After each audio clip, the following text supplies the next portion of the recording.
Olá! Hoje o nosso papo é sobre uma daquelas perguntas fundamentais que está no centro da fé de milhões e milhões de pessoas. Afinal, o que a gente quer dizer quando fala que a Bíblia é a palavra de Deus? É uma ideia gigante e a gente vai desvendar ela hoje.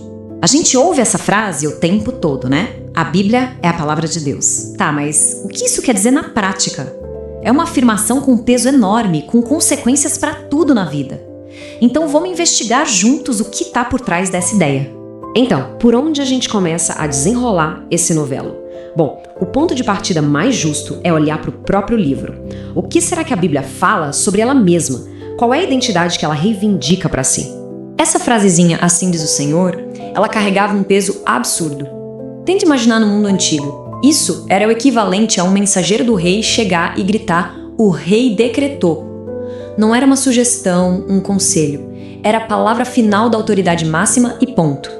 E o mais impressionante é a frequência com que isso aparece. Não é uma coisinha que está lá no rodapé uma ou duas vezes, a gente está falando de centenas de vezes.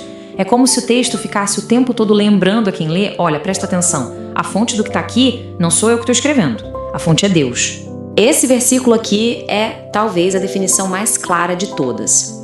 A palavra grega original para inspirada por Deus é theopneustos. Theos, Deus, pneustos, sopro, literalmente soprada por Deus. A imagem é muito poderosa, não é?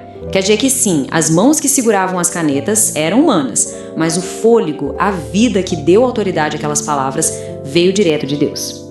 Ok, então o texto faz essas afirmações grandiosas sobre si mesmo. Mas isso é só metade da equação, né? Como que uma pessoa passa de simplesmente ler essas frases para realmente acreditar nelas? A resposta, dentro da fé cristã, muda o foco do que está fora para o que está dentro. É aqui que o Espírito Santo entra na história. E o ponto crucial aqui é que não se trata de algo místico como ouvir uma voz do céu, não! É uma convicção que acontece no ato de ler. Sabe aquele momento em que as palavras parecem pular da página e tocar em algo mais profundo? É um reconhecimento interno, um clique que diz: uau, isso aqui não é só história, isso aqui é verdade. Deus está falando comigo aqui. Jesus usou uma analogia perfeita para explicar isso. Ele disse que as ovelhas dele conhecem a voz dele. Não é algo que se aprende num manual. É um reconhecimento quase instintivo. Do mesmo jeito, quem crê descreve que ao ler a Bíblia reconhece a voz do seu pastor ali, no meio de todas as outras palavras. Então, esse é meio que o caminho para a persuasão. Os argumentos de fora, como a gente vai ver, são importantes sim.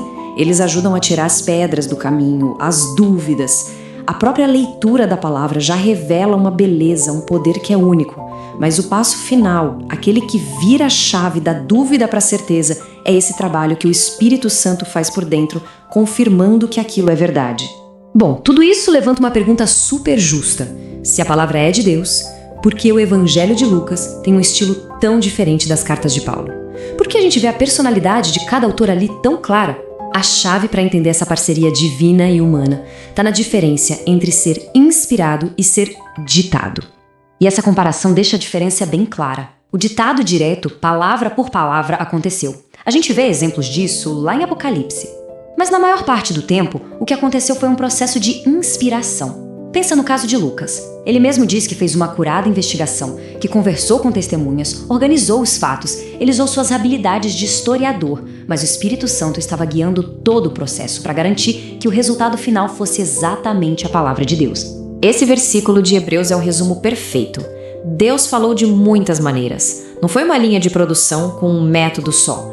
Foi um processo dinâmico, rico, que usou toda a experiência humana. Pesquisa, poesia, história, profecia, para comunicar sua vontade de forma perfeita. Agora vamos falar um pouco sobre as evidências externas. E a perspectiva aqui é muito importante. Para a fé cristã, essas evidências não são a base, o fundamento. O fundamento é o testemunho do Espírito. É melhor pensar nelas como pilares de apoio, sabe? Que reforçam e confirmam a confiança na estrutura que já está de pé. E que pilares são esses? Pensa só na coerência da Bíblia.